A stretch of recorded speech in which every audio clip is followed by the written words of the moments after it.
And the winterizing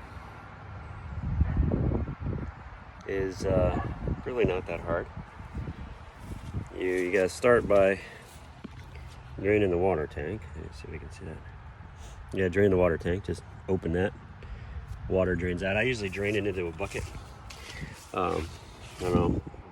Bucket keeps from drilling a hole in the ground, but that's about it. So once that's done, you just leave it open. So that'll be fine. Now the only extra water is in the system between the pump and everything else inside. So first step, open up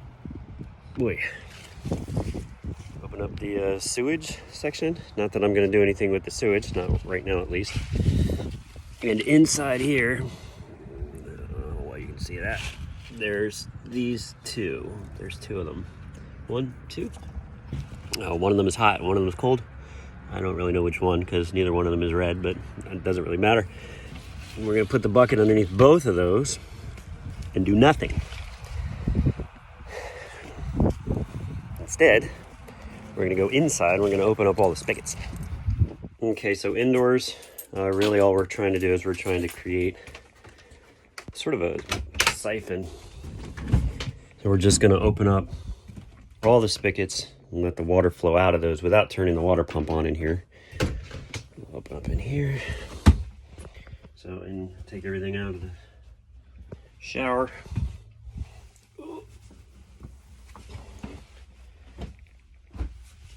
Towels probably need to go inside just in case mice decide to show up. Very good. So we'll just take this and I'm gonna pull it all. What a great sound. Just to get it lower. And then I'll turn the valves on and water should start draining right out. There we go. Both valves are on. Okay, nothing's going on. Big deal. The same thing in here. You hear the air moving. It's good. And same thing right here.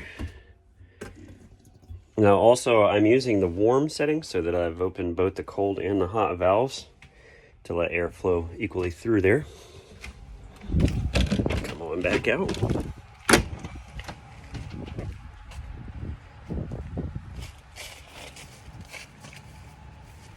right. And now that there's air in the system, or I mean now that air isn't locked in the system, I just open these and with any luck, turn them, the water will start flowing. Go down along the flow there. The water should just flow right out. Now the next trick is I've got to put air in the system because what happens is all that main water flows through pretty well, and then any of the lines that are loopy or whatever, nothing happens. So next step, pressurize it and just keep doing that. Now the other thing that has to be done also is in here. Inside there is the hot water heater, and this right here, that's going to be our drain plug for that, and that's essential. If you don't drain that, you'll blow up the tank, and then you got to take that whole thing off the side of the RV, which is it's a pain in its own special way. All right, so now I'm actually gonna turn on the water pump to try to force whatever water's in there out. I can hear the pump running, which is good. Honestly, I want to pump anything that's in it out, but it's just pumping air.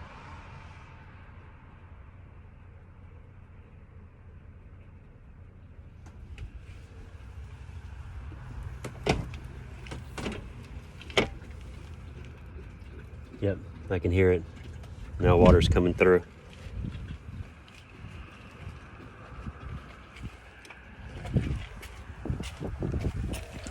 Yeah, I see water's coming out of my system there, which is good. Gurgle, gurgle, gurgle. All good. And I can't tell if the pump went off or not. It did not, but it got quieter, so that's good. There's no air in the pump. We don't have to worry about the pump. All right, next step, pressurize it with air, blow it out. All right, there's a couple of keys to getting this done. You need a couple of tools. That wrench set right down there that has the extension piece and the big socket that we're going to use to empty the hot water heater. So we're going to take that out with us. And then one other major piece, which is the air chuck, specifically designed for flushing air through a water system, is this thing. Looks like drug paraphernalia. Water inlet, air inlet, or water outlet, I guess. And the compressor. So you're gonna need a ton of cord to get out there, but otherwise, that's it. All right, now hooking up the water, it's not really all that hard. There's kind of a procedure to it because this clips into the air compressor and this goes into the RV, and it's much easier to put this on first because you can spin it. And we're gonna come over here to the water inlet, fresh water, like we would use when connecting water at the site there. And we're just gonna screw this into place. It doesn't have to be super tight because you're gonna push air through it anyway, but do want a nice seal. Okay, so I got this thing sealed up pretty tight now. It's not wiggling, it feels pretty solid. Next step is I'll just grab this bit. This is the quick release. Pull the neck back, push it in, kind of connect it. I don't know how well that's going to be able to show up here, but you just push it on. Hey, look at that. So here's what I wasn't thinking of, even though it sort of works, is that the compressor already has air in it, but it's all the way up to about 20 psi. So that's probably a little high for the lines. And what you don't want to do is blow a fitting inside the RV. So I think what I'll do is I'll just let all the air out of the tank and then reconnect it. And I might as well show you what that looks like. Really, I'm just going to connect the air fitting adapter to it without it connected to anything, and the air will just blow out. Yep, so now I just disconnected it, and I'm going to connect the two and let the air just blow out of it. Shouldn't be all that hard to do. Watch this. Connect.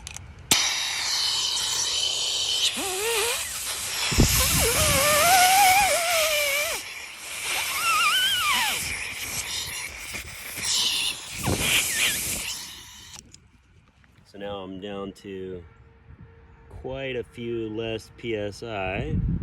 I can't see it. And what I'll do is I'll actually turn the regulator here once I start it up, and the tank pressure is going to go up. It doesn't need to go super high, but it's going to run, and I'm going to turn it until the regulator is really, really low, like barely below 20, because I don't need 20 psi going through there. So that's what will happen. Once I turn it on, I won't know because the regulator, the gauge will start going up, and I'll just dial it back until the gauge comes down below 20. And yeah, that's pretty much that. Now the hot water tank is really actually pretty easy. You just got to find the right one of these and extend it and just pop it loose. It's really pretty simple. I think it's the second largest one, maybe. Let's see. Probably the third, but whatever. It is. Put the extension on there. Just like stick it up inside. Hey, I got it right. And then a lot of times I don't even super tighten it when I go out for the spring, but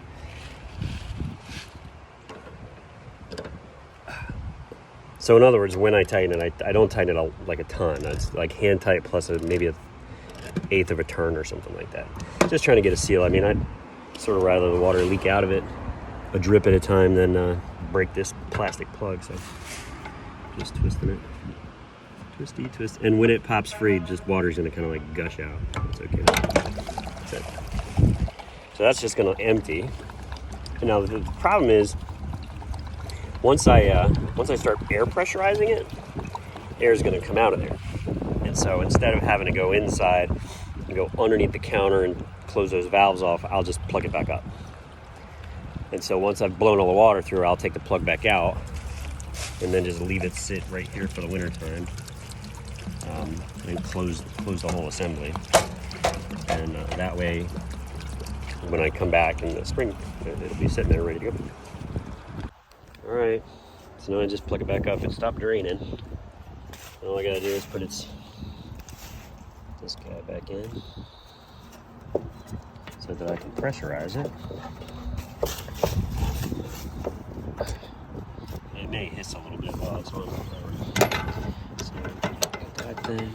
I should probably check the utility shower, even though I didn't use it. So part of that is going to be opening up. Well, just do it.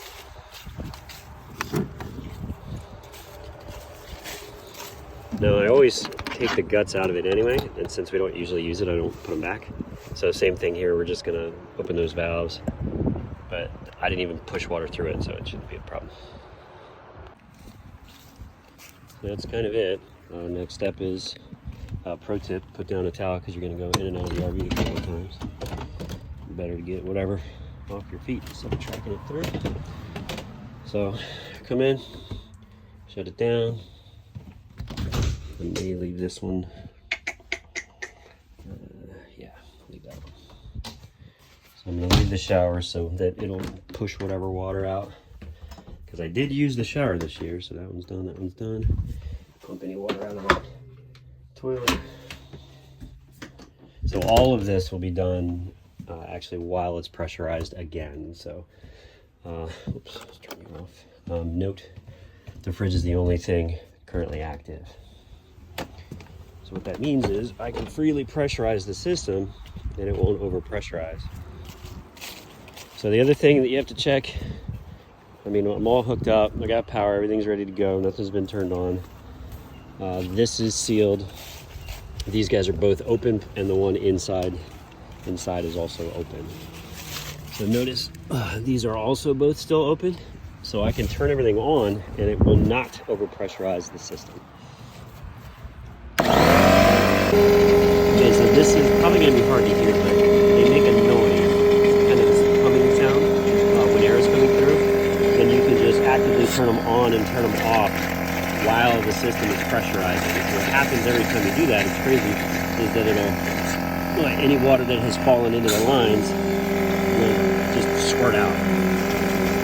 So it'll do this over and over and over. So here's what it sounds like when it's pressurized. As long as these are open, they make this kind of crazy humming sound. And what I usually do is I'll turn one on until the water shoots out of it, and then turn it back off and let it pressurize for a second. Ooh, and look, lo and behold, it's squirted out of there. So I'm going to go ahead and shut those valves.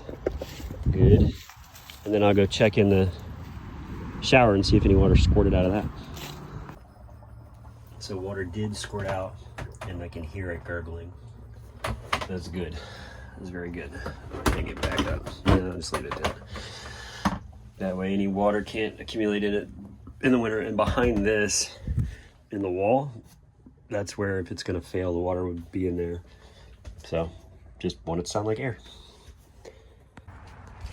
So that's really it. Now I'm at the point where I'm just going to turn that on, open both of those valves. Open, well, I can't even point at them. Open both of those valves. Start the pump. Air will flow through. It'll spit. Then I'll close them, let it pressurize a little bit, open them back up, and just let the water just keep on falling. And eventually they won't really spit anymore. They'll just hum. And that's it. Check, make sure there's no water in the back. Winterizing the RV. So now I just turn on the pump, let the pressure come up just a tiny, tiny bit, and turn it back off. And then once it's pressurized, I go open those valves, let water spray out, come and do it again. Keep doing that until only air comes out.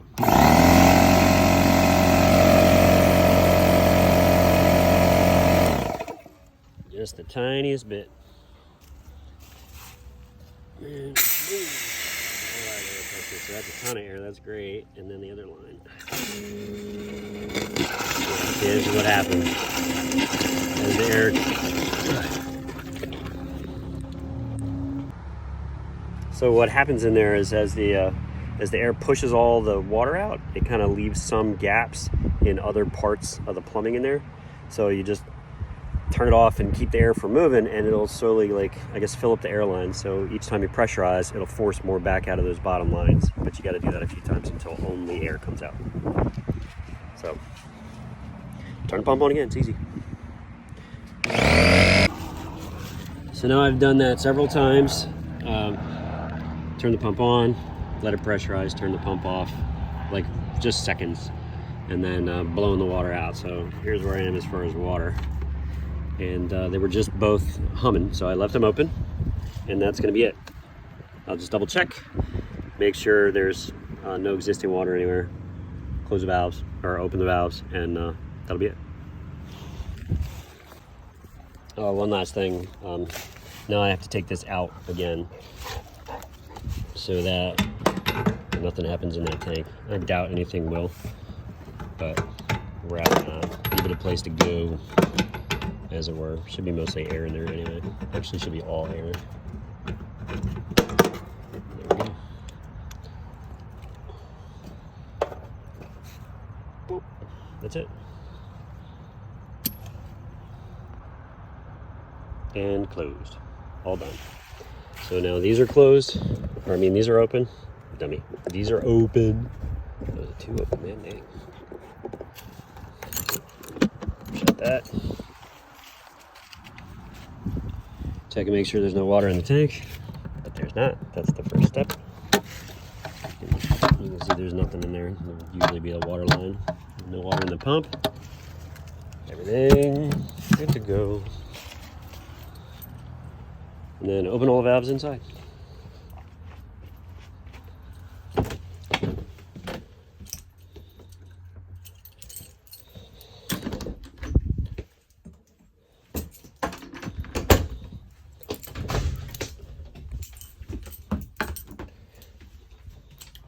And that's it. Boom, bam, pow. Oh, turn off the battery. Oh wait, actually the one other thing, always check and make sure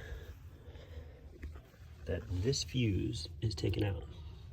I think I said that in a previous video, but that's important. That fuse goes, oh man, that fuse goes right in there, and it's a different color than all the other fuses, so that's cool. And it runs these guys, so always take that out.